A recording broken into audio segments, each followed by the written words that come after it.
Officer Schwartz, good to see you again. We're going to jump back into our cross-examination if you're ready for that. Yes. Just a reminder, I'll be asking you questions that require yes or no answers. And so please be careful to just provide either a yes or a no answer, nothing more to each of these questions. Do you understand? Yes. Okay, so some general questions, more for the jury than anything else, just to help them understand your role as a police officer. When you're preparing an official police report about an incident, is it the purpose of the report to capture all of the relevant facts about the incident? Yes. Okay, and when you prepare an official police report about an encounter with a person you're arresting or you arrested, do you typically identify signs of that person being intoxicated? Yes, to the best of our ability. Yes. Sure. Okay. And when you prepare an official police report about a break-in, do you typically identify any tools you find at the scene that may have been used to actually break in? Yes, we try. A lot of that Okay. depends on the sequence, but yes. Yeah, just yes or no, please. Thank you.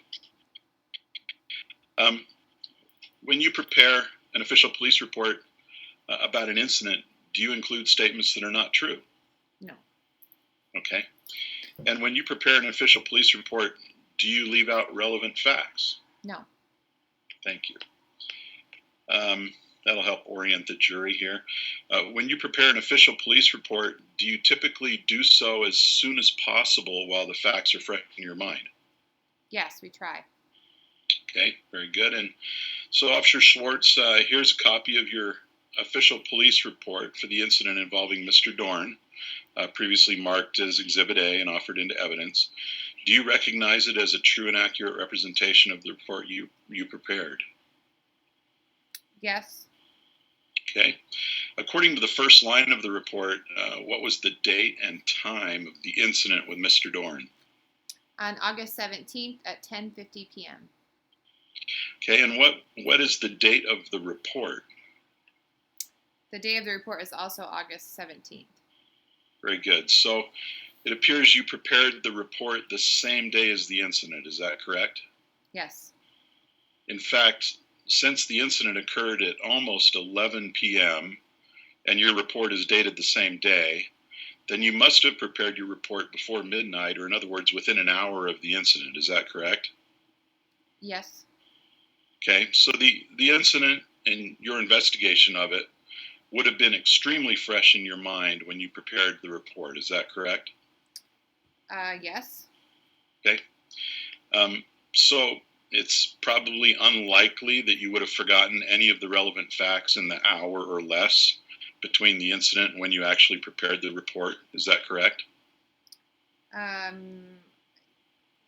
Yes. We weren't done with the investigation, but yes. Okay. And you would have included all the relevant facts in the report. Is that correct? Yes, to the best I could. Yes. And you would have included only true statements in the report, right? Yes. All right. Officer Schwartz, you told the jury earlier that, I quote, "There were major scratch and tool marks on the door frame, which led me to believe it was forced open." Isn't that correct? I said that in my deposition. In your testimony to the jury just a few minutes ago. Yes. Okay. But in the official police report, it states in the first two lines of the last paragraph, could you please read that? After arresting the suspect, I returned to the store and observed that the door showed no obvious signs of being tampered with. So when you prepared the official police report within an hour of the incident, while the facts were still fresh in your mind, you stated that, quote, "The door showed no obvious signs of being tampered with." Isn't that correct? That is correct. But you testified a few minutes ago, under oath I remind you, that you included all relevant facts and only true statements in your official police reports. Isn't that correct? That is correct. So in other words, what you told the jury earlier actually contradicts what is stated in the official police report.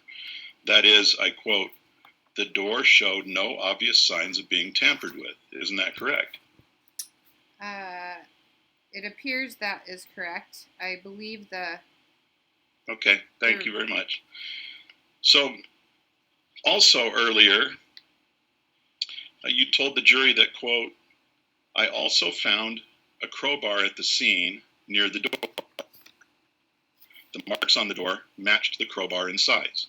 Isn't that your testimony from a few minutes ago? Yes. Okay.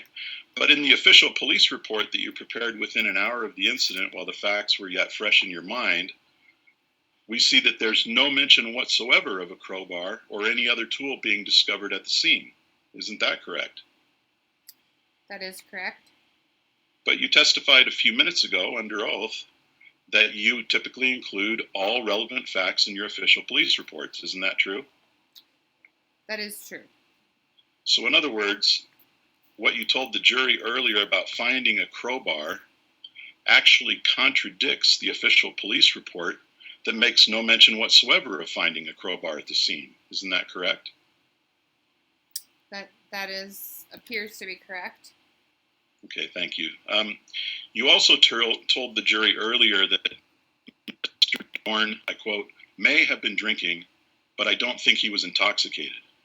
And you also stated, quote, we talked a little and he was able to carry on an intelligent conversation. Isn't that correct?